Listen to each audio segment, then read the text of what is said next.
name's Ivan Caballero. The next couple of weeks, the students from Nehemiah who've been with him for a while, we're gonna be presenting in the beginning of class to introduce, for those students that are new and haven't been attending previous classes, we would like to do a little recap at the beginning of every class just so you can catch up. Me, myself, Ivan, Dwayne, and Elise, hopefully will be the ones presenting from here on out, the little introduction section. My name's Ivan. I've been a student of Nehemiah for 3 years now, going on 4. This class has been a life-changing experience for me, as you will see with all Nehemiah's other students that will be doing this in the future. Nehemiah, he himself has been studying this for a very long time since he was born. He was born into the yogic metaphysical teachings. He focuses really on the philosophies of the East, Buddhism, Hinduism, Taoism, and certain other esoteric sects of yoga. We tend to focus more on the mystical metaphysic aspect of those teachings. We're not very orthodox. We don't consider ourselves very orthodox, as you will see. A lot of the terms that you might hear today, if you're new, you might have never heard of them, even if you've studied orthodoxy for many years. For that reason, we've created a glossary.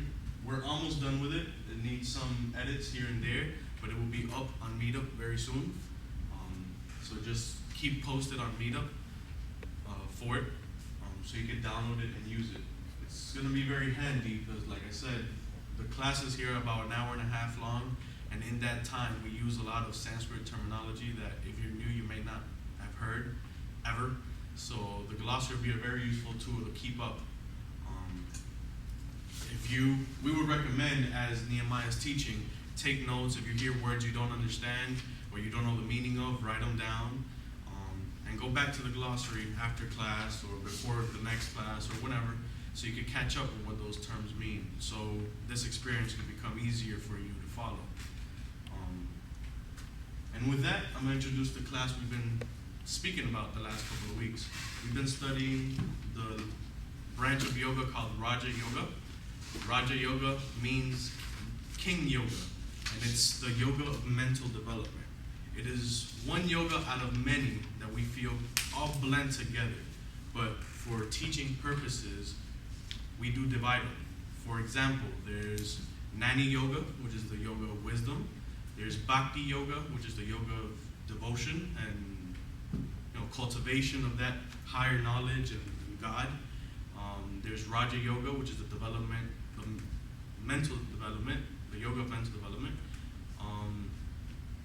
There's Karma Yoga, which is the yoga of action, applied knowledge and applied action, and many more, which you will see as we progress through these classes.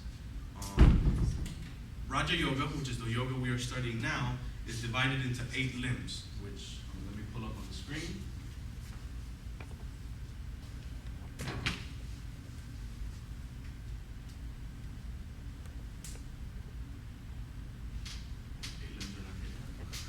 It's divided into 8 limbs. Those 8 limbs are Yama, which is control, Niyama, which is a moral living, Asana, which is the aspect of Raja Yoga that deals with the postures and exercises which develop the physical body in order to develop your mental faculties. Then there's Pranayama, which is learning how to control the breath and the subtle pranic flow within your bodies. After Pranayama, there's concentration, which is what we spoke about last week. Concentration is the practice of learning to direct your mind down one steady stream of thought without letting nothing else come in. It is concentration what develops you for the higher states, which we will start talking about today. Today we will be talking about contemplation, which is the 6th limb of Raja Yoga. Within contemplation, you begin to expand your awareness and your mental faculties to gain things which would normally not be perceptible to the physical eye, for example.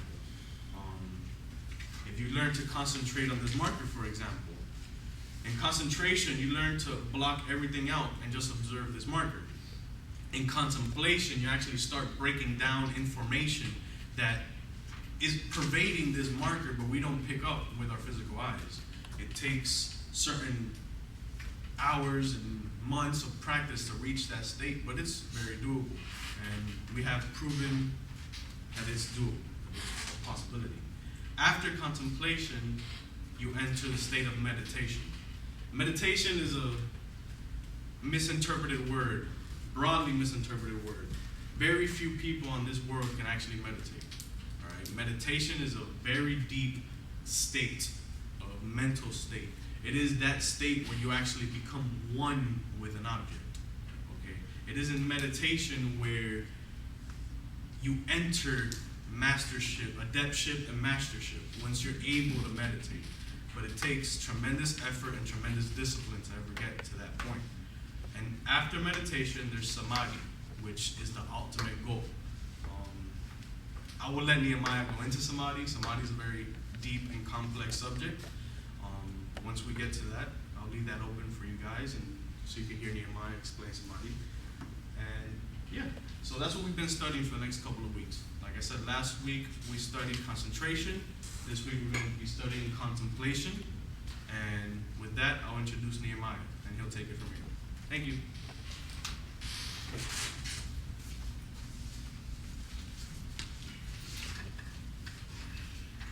All right, let's go to the first slide.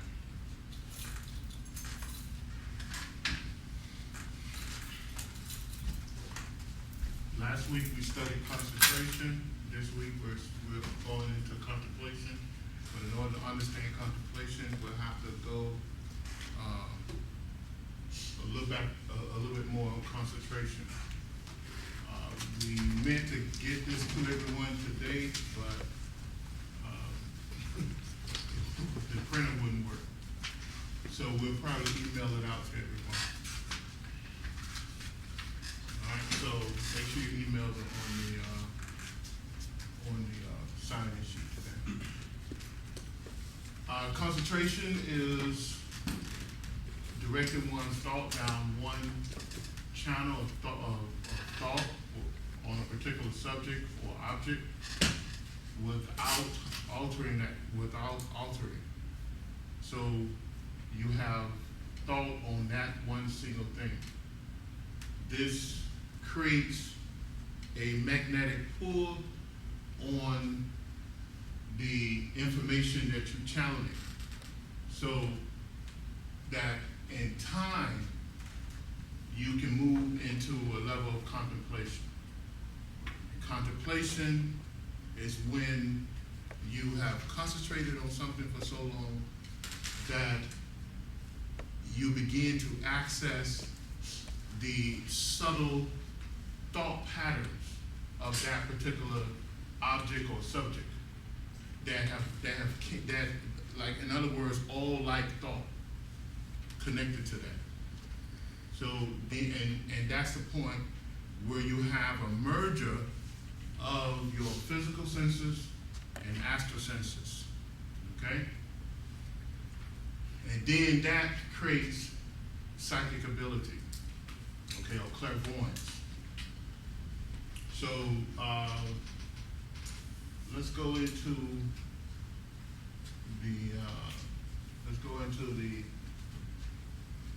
the next slide. Let me see.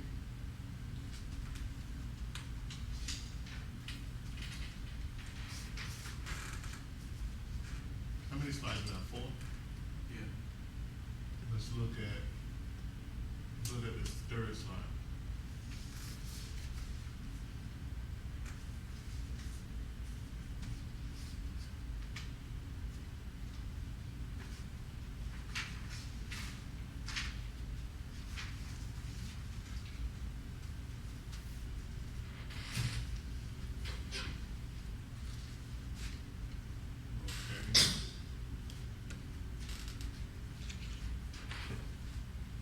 This right here gives you the metaphysical structure of concentration and how to introduce that type of control. All right. Through Nani, Kama, and Bhakti, and Raja Yoga teachings, you realize the unlimited, endless power and life of the spirit through concentration, through understanding the man's mind. Like I think we talked about this last week, right? Yeah. Okay. Realize the express power of the soul through the vehicle of operations, the super and superconscious mind, realms of state of mind that the soul works through near its full aspect.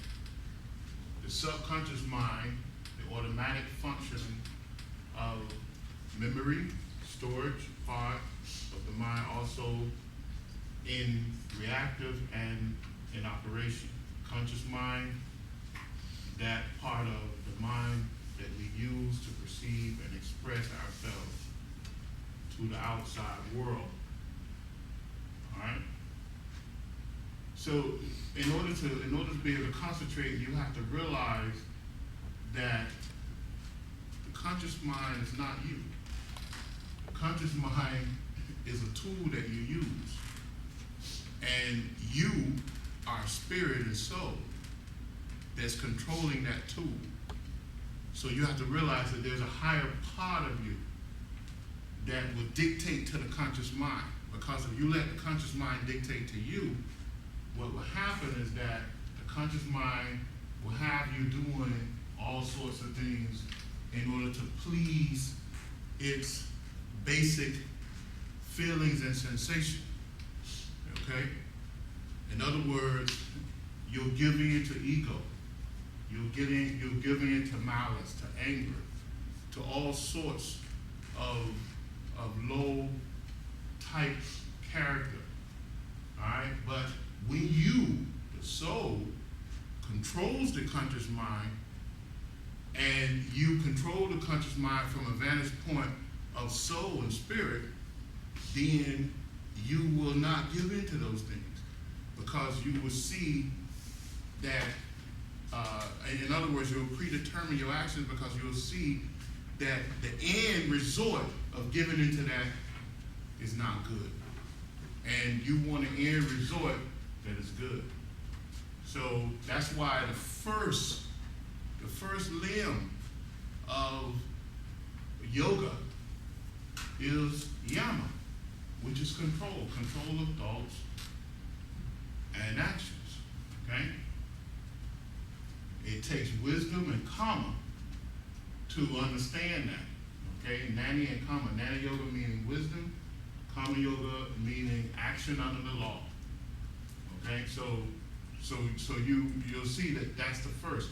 The second part of that is niyama, because once you have gained control over your thoughts and actions, you have to introduce the moral part of it. You have to have the proper moral virtues, right? Which comes with Nani, which comes with karma, but you need Bhakti. Because why? Because Bhakti, by devoting yourself to God, you know that you have to walk a moral road. All right? And the God not only with outside of you, but the God that's within you too.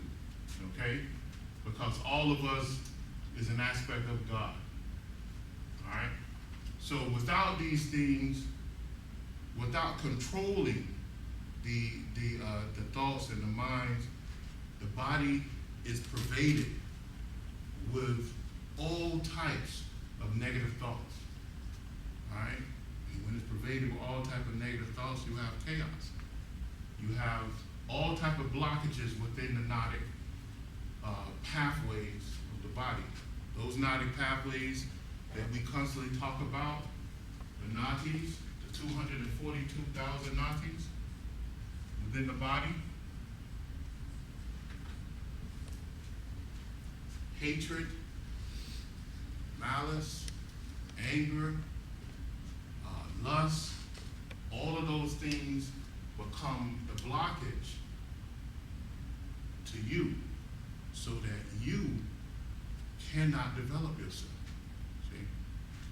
When you give in to lust, when you give in to hatred, when you give in to malice, to jealousy, all these things, they have an energy pattern. And that energy pattern, the main thing that energy pattern do is block your perception. Not only your perception of sight, but your perception of smell, of right thinking, of hearing, of taste, of everything. It actually stunts your growth. So the first two limbs of yoga is yama and nayama. Yama being meaning control, and nayama meaning observance of the laws of God through your thoughts and actions. Okay? The next one is asana, which is the hatha yoga and mudra yoga part of it, which teaches you the right actions in order to preserve the energies of the body and to build those energies up. But it's useless if you don't observe the other two. You just spinning in circles. If you don't control your thoughts and your actions, and you don't put some type of moral virtue to it, then your asana, your hatha and your mudra is useless. You can just stand up and wiggle your lips because nothing's going to happen. So you have to bring all three of them together. And then the pranayama, once you have controlled the physical aspect of the prana through your outward actions, through your thought, your outward thoughts, your day-to-day thoughts, and through your asana and hatha yoga practices, then you tend to deal with the mental part of it. The mental part of it is controlling the subtle energies of the body. And you do that through your breath control. But you use the breath control to control the major subtle energies within the body. Now, when you connect the mind, and the mind have been somewhat purified to the subtle prana, right? What happens? Anyone? Because you have purified it through what? You have purified the mind through what? Right thought, right action. Through right thought and right action. So now you can do what? Karma allows you to open your mind, to use the energies to further expand your mind. Right? Because through the right thought and actions, you begin to control this subtle energy at a greater capacity than you were before. Because why? You have killed out or lessened the blockages that's in here. See? And those blockages are there because of what? Because of wrong thought and action. Right? So once you get past all of that, you go to your pratyahara, which is then you are prepared to withdraw your senses from the outer world into the mental world. Because why? Because now you have methods and techniques to fight against what? Anger, right? Lust, jealousy. You have a technique to fight against these things. You won't let them take over you.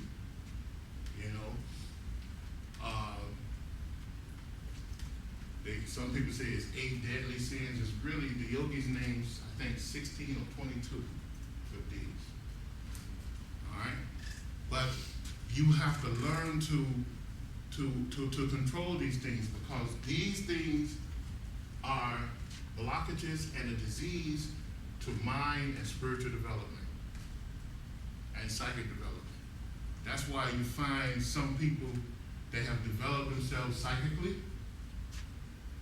they are some of the worst people you want to meet, simply because they haven't did the cleansing of their aura and the natis. They haven't did that yet. So they give in to their emotions at a low level, and they placate to the ego. See, and the result of that is all type of craziness. So the first 3 limbs or 4 limbs, the first 3 limbs you have to do, or the first 4 limbs, you actually have to do in order to move into the 5th. All right? And the 5th is where you go into, you withdraw the senses, and you begin a self-realization of your mental bodies, of the mental part of you. And the mental part of you does what? What does mind do to energy and matter? Molds and shapes. It molds and shapes energy and matter. So you don't want to begin to start molding and shaping the energy and matter of your body when it's contaminated, when it's highly contaminated, and you have no way of putting out the fires, okay? So you need techniques in order to put out the fire. You cannot mold and shape the pranas, the subtle pranas, and physical matter without proper mind control. Okay. So anytime you mention anytime you hear me mention psychic development, I will always say psychic development and spiritual development, because the first 4 yamas, the first 4 limbs are actually preparation for spiritual development. And within spiritual development, you will have psychic development. All right? So, concentration, after you have been able to concentrate for long periods of time on one object, right, or one subject, you will find that you begin to experience flashes, maybe on your eyelids, as you close your eyes. You'll begin to see a panorama of objects. Sometimes it's a cloudy type thing, but very clear and precise. Sometimes it's symbols, all different types of triangles, octagons, squares, rectangles, and these things float across your eyebrow. Sometimes you begin to just see a movie picture against your eyelids. You begin to actually see maybe the ocean, maybe the street that you lived on many years ago. You may see the highway. You may see all different types of things. These things begin to happen to you because why? You begin to tap into the mental stream of energy that you're calling on in your concentration. You begin to actually tap into this. Now, if it's not exactly what you want to concentrate on, it's called obstacle. The psychic ability at that time becomes an obstacle because you have to focus in on what you're trying to concentrate on. But if it is what you're trying to concentrate on, then you dive into it. Okay? And then what you'll notice that even after periods outside of your concentration of it, when you're doing other things, you'll have this connection. Because why? Because from your many, many hours of concentration, you'll find that your psychic vision, your physical vision and your astral vision is beginning to merge, which introduce psychic ability. Okay? In order to create anything, you need a what? A positive and what? A negative. All right? So in concentration, that positive and negative come together. And the result of that is the psychic ability, okay? Or clairvoyance, you want to call it, I don't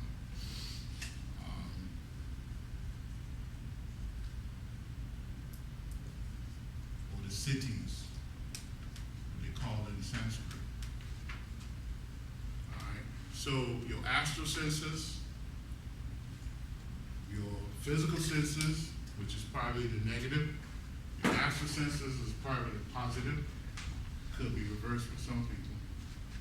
And it merges together and it creates psychic vision, psychic hearing, psychic smell, psychic taste.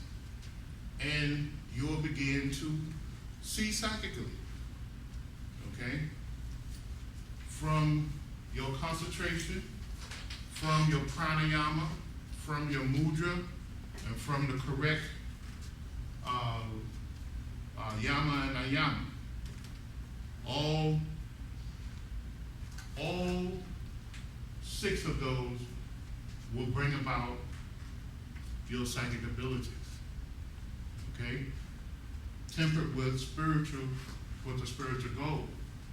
Because your goal is not the psychic powers. Your goal is spiritual understanding, spiritual connection with the all.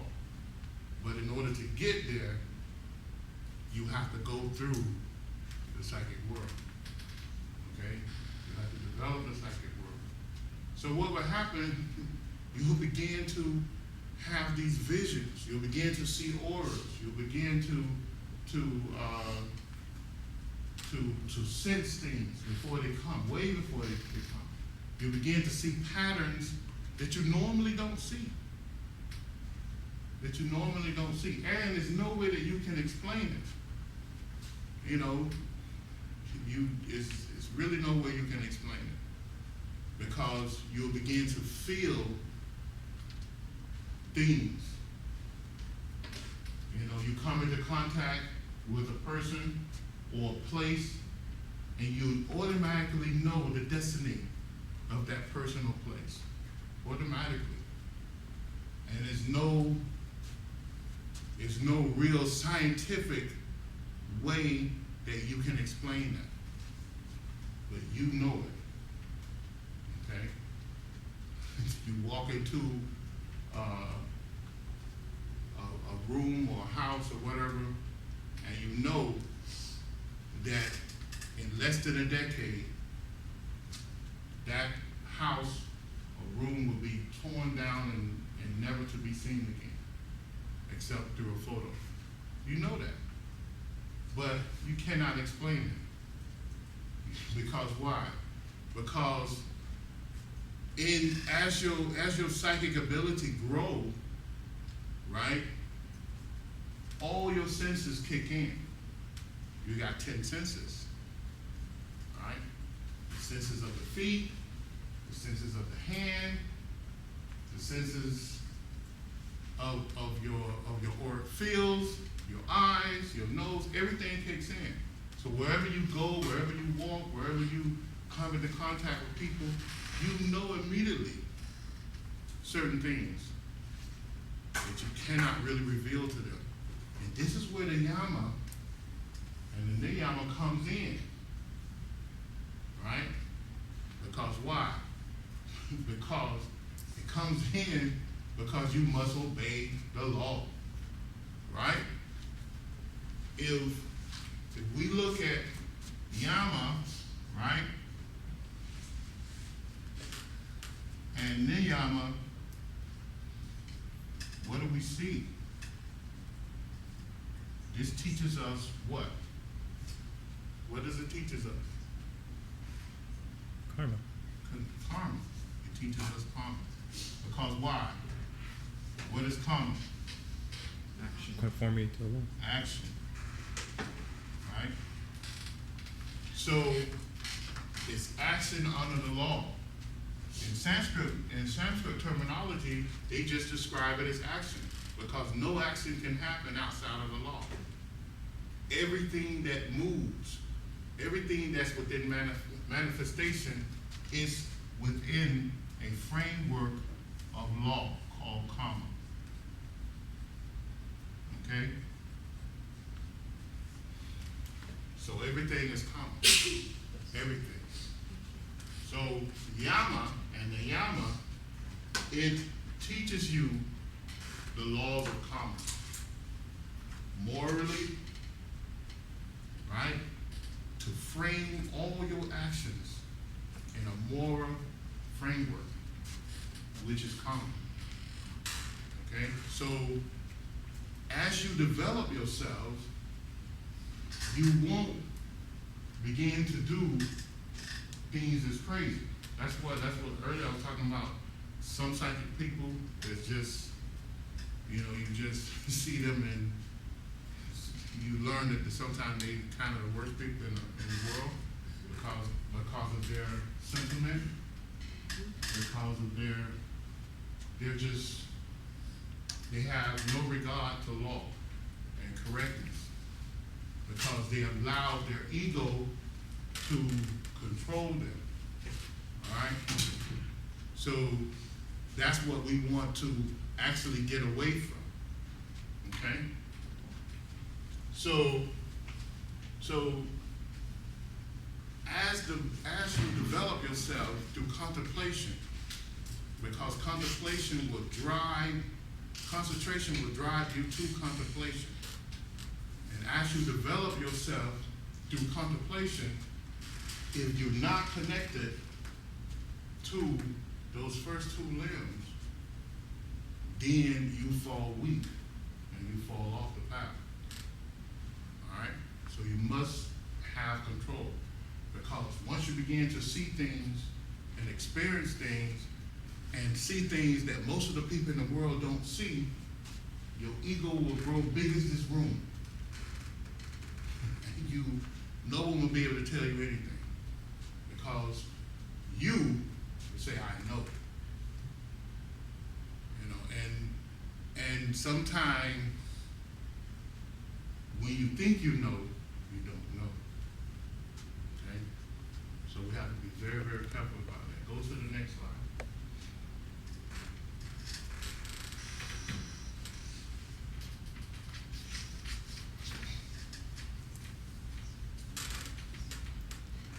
You already kind of went over the meaning of it. You want to read that? The first thing? Okay, the power of contemplation. Then introduce control over the following. First, metaphysical meaning behind the word contemplation. Through Nani, Karma, Bhakti, and Raja Yoga teaching. Deep concentration on one object with the mind left open to receive new information. The subtle and physical functions of contemplation is an amalgamation of the physical and astral senses, which produces psychic powers and extrasensory perception. This also means that a partial raise of Kundalini has happened, at least to the sex chakra, and maybe a little to the solar plexus chakra. When deep contemplation occurs, the practitioner reaches the point where he can merge his psychic senses with the etheric senses that operates on the higher psychic centers or chakras. Keep on. So, in the beginning of concentration, you have a partial raise of Kundalini to the sex center and to the solar plexus center. At the level of solar plexus center, you are a very good psychic. Okay? At the level of the sex center, you're still a good psychic, but at the solar plexus center, you're very good. So, what happens with most people, they stop at one of these centers and they stay in the lower chakras. Okay? So, what you want to do is build your contemplation to the level that you can raise this partial raise of Kundalini to the heart chakra or even the throat, where you can merge your psychic senses with the etheric senses. And at that point, you will operate from that level. In other words, your mental thought patterns will not be so much susceptible to the negative thoughts of the first three chakras. Okay? Now, if you study the ancient teachings of the ancient Tantra teachings, they name the impurities that comes with each chakra. Okay? They name the impurities that come with the base of the spine, the sex chakra, and the solar plexus chakra. They name these impurities or the things that cause the blockages within the knowledge pathways. Right? And there's a whole list of these. Like I said, I think it's like 22 or 23, I can't remember. But that's why you need the yama very, very hard during those times. You need the yama and the niyama. Okay? You need that control.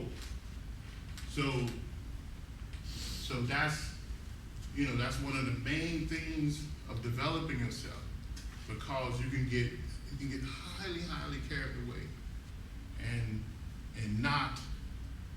just isolate everyone from you, because and that makes you lose respect for everyone around you because you think you know. So that's the danger. That's one of the huge obstacles of this development. In a book by Swami Sivananda, it's called The Lessons in Practical Lessons in Yoga. He goes into I think 2 or 3 chapters talking about these obstacles and the character of the student, the character that the student takes on when he goes down the wrong road. And he also forewarned, the whole 2 chapters is just forewarning you of what not to do and what not to fall into these psychic pitfalls. All right? So, read the next one. Contemplation is control over man's mind through Nani, Karma, Bhakti, and Raja Yoga teaching. The psychic senses of contemplation allows man to have deeper and longer periods of mental concentration. The conscious mind slowly but surely becomes a tool of the soul, fired by the power of Kundalini. With the power of contemplation, man begins to realize that Kundalini is the true vehicle of consciousness. The contemplation brings about the constant use of samyama on the concentrated objects and subjects, which creates a large and fluid pathway for the sacred power of Kundalini to rise and fall during the act of performing samyamas on the objects and subjects you contemplate. Okay, so this is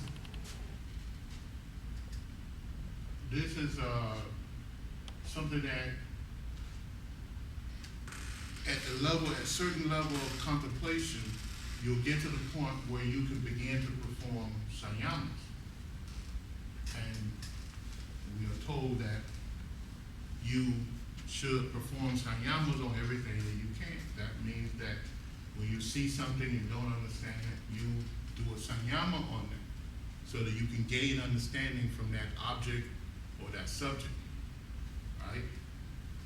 And it's funny because the computer is similar to that sanyama. You go and you Google something and you get 50,000 hits. So you can go down and read each one of those. Well, the sanyama is sort of like the same thing, but it's on a far greater subtle level than that.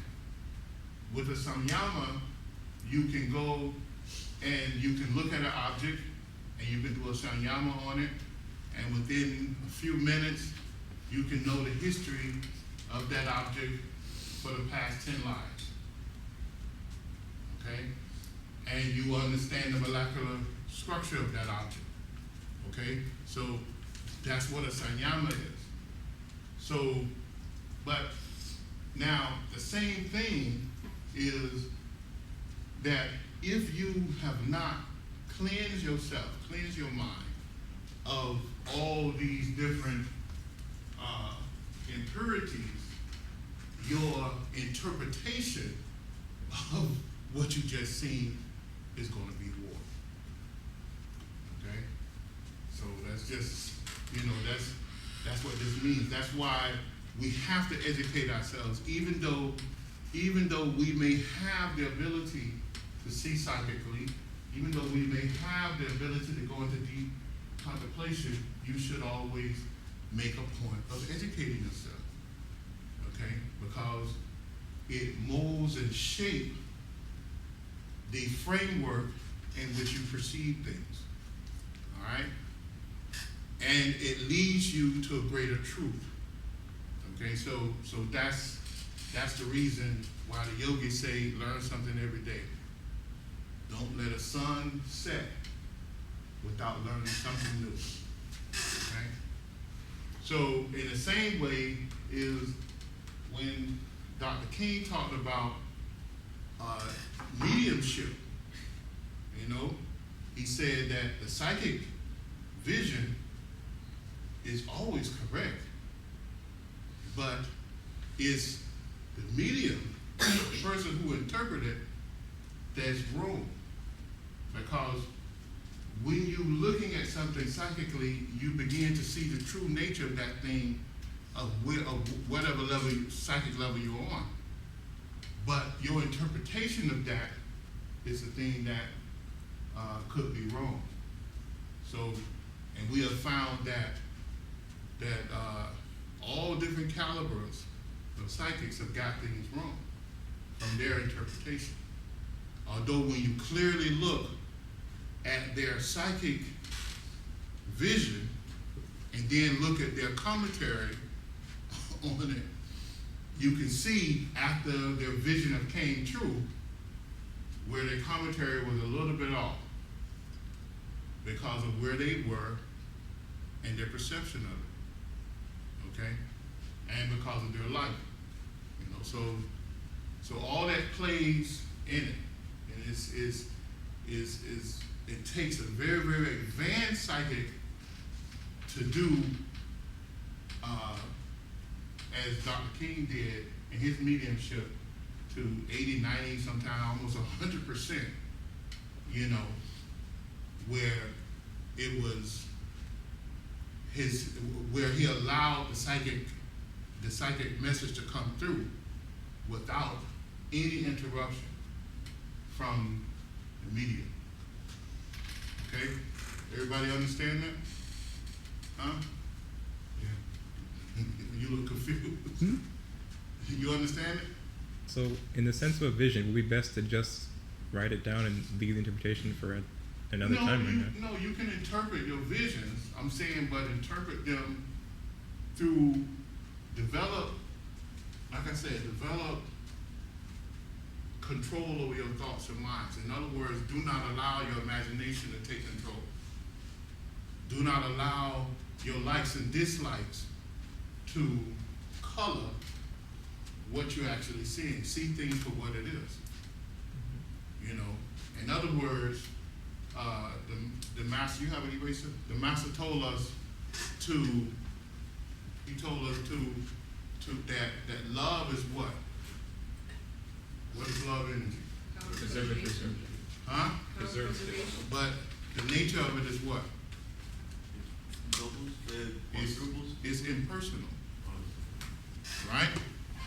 So you have to kind of be impersonal with your visions, you know, in a sense. In interpreting what you see.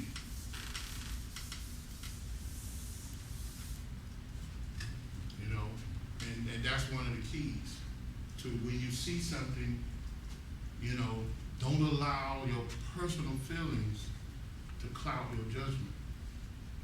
And that's when, you know, that's when you have perfect discrimination. But when you allow, because you remember a lot of your personal feelings are still based on your sentimental, you know, character or nature. So you don't allow those things to happen. You see things for what they are without personal judgment. All right? So, go ahead and read the next one. The power and knowledge of contemplation and use through Nani, Karma, Bhakti, Raja, Kriya, Kundalini, Laya, and Tantra Yoga teachings. Through contemplation, the cosmic energies of prana will be known as the psychic fires of life that awake the pathways of the nadis and synchronize the petals of the chakras. Through contemplation, the secrets of mantra will reveal themselves in the long periods of japa practice. Through contemplation, the root words of the mantra will be known, harnessed, and placed on the chakras for synchronization and true prayer to the God within for opening the door to the all-knowledge space, the Bindu. Through contemplation, the residue deposits of Kundalini will be placed on the 4 chakras below the 5th and act as the priming factor for the full rays of the sacred power of Kundalini. Okay, so that's going into Tantra. And all the chakras is actually a sound vibration, the collective sound vibration, because that's how we're taught. We're taught that this like yantra that's always displayed as the chakra with its petals are nothing but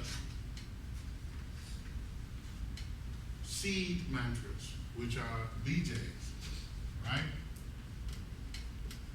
Which is high frequencies of sound vibration. Okay?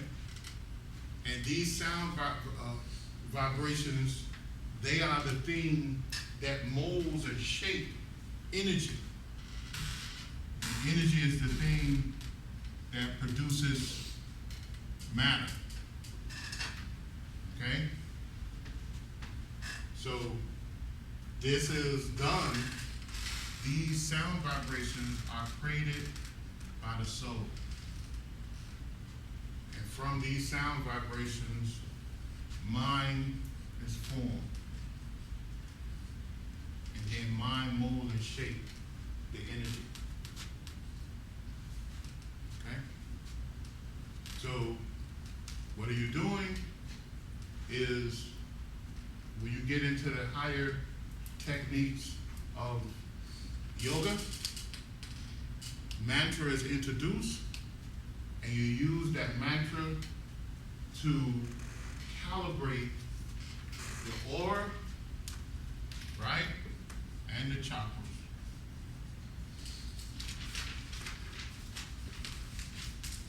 from that, you begin to wake up the Kundalini, okay? And this is done in contemplation.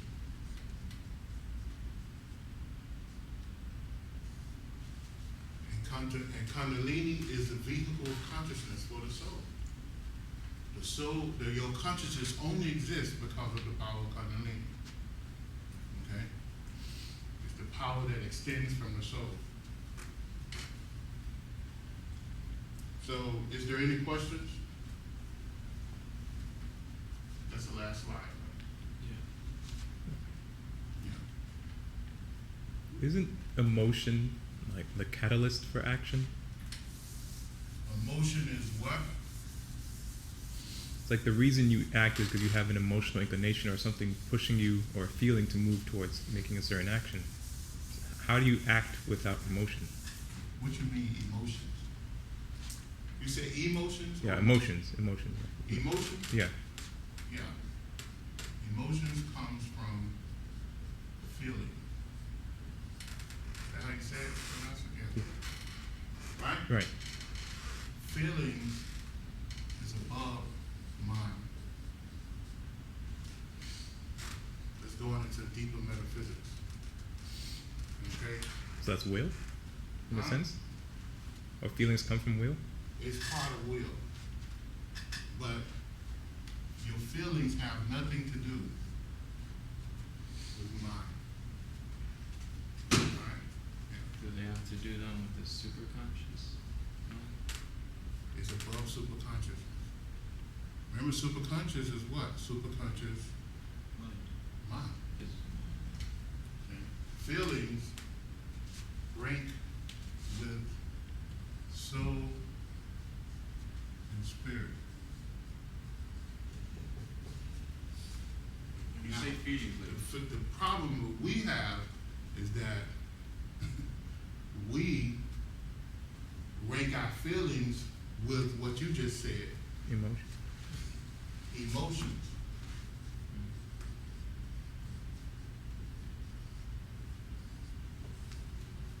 Which is wrong. See? The reason why they say that a woman is much more sacred than a man is because why? Huh? Is it more intuitive or in tune with the feelings? Because they can tap into their feelings, their higher feelings, far quicker than a man can. Right? Because why? They are the carriers of what? Of life, right? They have a baby. They carry that baby within them for 9 months. They have some type of spiritual link. So they express what? What type of love they express? Unconditional. Huh? Unconditional? Impersonal, which is the same thing, right? Right? Yes. They have this impersonal type love that they can muscle up quicker than a man can. Right? Because they don't care. It's unconditional. You know, they see a car coming to hit their child, they'll run out in the middle of the road, toss the child out and let the car hit them. You know, they won't even think about it. Now, of course, with probably 50 to 70% of the man walking around here, he's gonna have a thought about it before he do that. Unfortunately. But a woman, she won't do that. She'll give her life up immediately. A mother, a woman who have expressed motherhood in life. So this ranks above the conscious mind.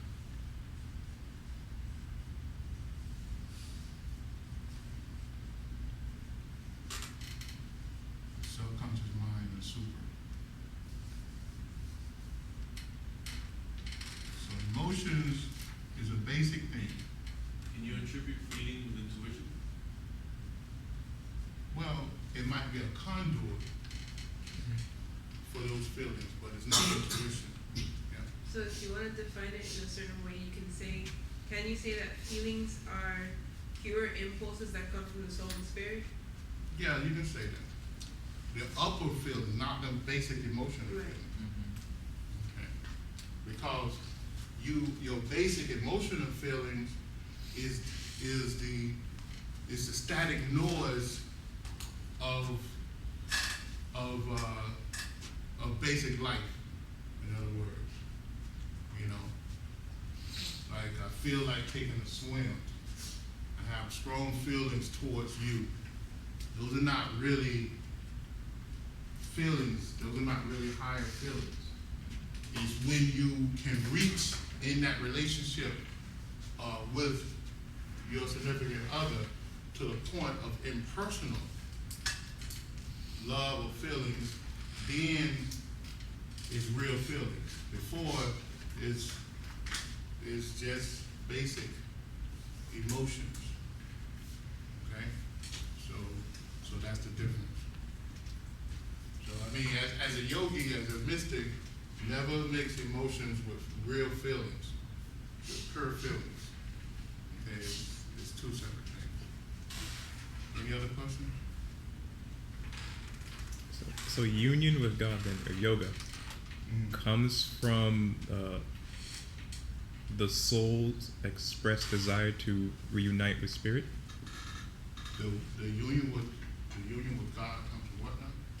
From the soul's will or desire to to go back to the absolute? Yeah, the soul have been given directives by the spirit to involve itself. That's its main purpose for the soul's life or manifestation. Because remember, the soul was manifested. Although it was manifested in a sense outside of the spirit, but yet we know that it's in the spirit, right? Mm-hmm. And its main goal is to involve itself and have this thing called experience, right? Right. But because the soul, the spirit, have no need for experience, right? Mm-hmm. But for some reason, it told it to involve itself and bring about evolution back to the spirit. So that act of involving itself created, or the counterbalance to that are the pressures to bring itself back to evolve back to its source. Yeah, so the way we understand is that when the soul was given part of it, was given those directives, it took a part of itself in order to do that. So that part of itself is going through evolution, making itself back to its original part, its original whole. Knowing that once it can, it will be united back with spirit. You know, it's almost, it's a whole allegory of The fallen. Adam and Eve. Mm-hmm. You know, because why? God created Adam, right? God being spirit, Adam being soul, right? Then it was told to multiply itself. Adam takes a part of himself and do what? Create Eve. And then from Eve comes the generation, hundreds, thousands, millions of generations, right? To create mankind. So, and all of it's supposed to be going back to the Garden of Eden, which is in the bosom of the spirit or the soul. So it's all stories. I mean, all those allegories. You can always see that constitution of man, that common reincarnation, play out in it. It's always there. That's like the theme. Did I answer your question? Yes. All right. So any other questions? Could you say that feelings are the type of like pure information? Pure information? It's not information, it's a lie. The feelings Energy? is you. It's you. I mean, what drives you right now? What drives you right now? Your basic feelings, right? Subconscious, right? Huh? No, not the subconscious mind. It's your feelings. You only here today because you what? You want to be here, right? You will yourself here, right? That's your feelings. That's you. That's a higher part of you that's directing your life. We have to get to the point where we predetermine our actions. Now you predetermine yourself to be here today. So that's you. Now, the thing about it, if you predetermine yourself to be in some bar tomorrow, you know, was those higher feelings or lower feelings? Today is probably higher feelings because why? You want to get closer to some type of greater knowledge of God, right? Tomorrow, it might be something totally different. Your feelings might be coming from a lower place than a higher place. But remember, the superconscious mind receives information from where? Or feelings or knowledge from where? Inspiration from where? Spirit. Huh? Spirit. Soul. And the soul receives inspiration from where? Spirit. Spirit, right? So the subconscious and conscious mind receive information, receive inspiration from where? Super. Superconscious. Okay. So those, you know, you have to look at that. You have to look at that. So feelings are in the realm of soul. Feelings are in the realm of spirit and soul, yeah. Like when you walk in somewhere, you get a feeling. So you get some kind of knowledge, right? When somebody that you meet for the first time, or something that kind of feeling, that's the only reason why I'm confusing the information. You know what I mean? Well, that's a subconscious mind. I mean, that's a subconscious mind receiving information maybe from the superconscious mind. It's still not the same feeling. Huh? It's still not the same feeling that's associated with will. Yeah, it is, in a sense. Because let's say in your subconscious mind, you have a collective of information that goes back maybe, I don't know, hundreds of thousands of years, depending on all your reincarnations, right? So that's where the deja vu comes in at, right?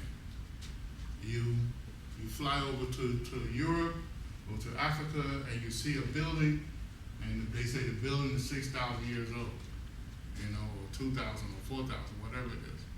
And all of a sudden you feel something about that, right? It can be that if it was if it was the Colosseum, then it could be that you were a gladiator there or a spectator. Or you was one of the people on the outside saying that this is wrong. You know, you could be having, memories from that. Or you could have been, it could come from your higher self, your superconscious mind, that have registered that from eons ago. You know, maybe you never seen that place when it was in operation. Maybe you were on the higher realms or the astral realms or somewhere, and you heard about it and you studied it.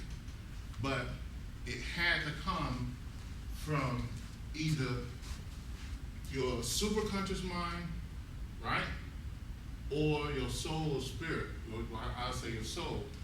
Inspire your superconscious mind to release that information from you to you, and it goes from the superconscious mind to the subconscious mind to the conscious mind. So try to understand what you're saying in reference to what he asked. So let's say like I walk into this room and I get a certain vibe off the room. Mm-hmm. I don't understand the vibe that very instant, but as I start analyzing that vibe, my subconscious, superconscious, those kind of minds start feeding me information based on that feeling that that we call it vibe nowadays, that you get from walking into that room. Is that what you're saying? In a sense, yeah. You get the feeling, as you analyze that feeling, you get fed information from the higher mind. Because it creates a channel for you, Okay. you know, It creates a pathway to receive that information. receive that information. It's the same way in concentration, you're creating a pathway to allow higher information to happen. You understand? So that's, it's in the same thing with contemplation.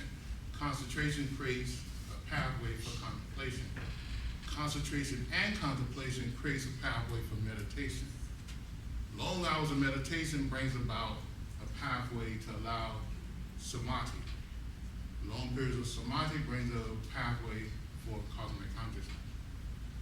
Okay, so it creates that, each action creates another pathway, or a larger pathway. Any other questions? Did I answer your question? If there's no other questions, we can close out. Can you say something? Before we close out, a lot of people have asked about donations. We do accept donations through PayPal. If you could jot down, I'll write it down so you guys could see. This is our email. You could just use this email to donate to us through PayPal if you're interested. It's a very long email.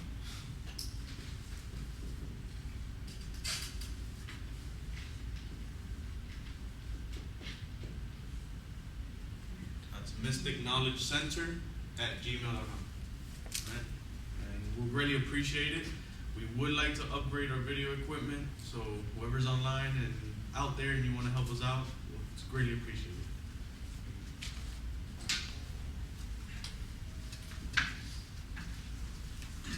Let's close off with a prayer.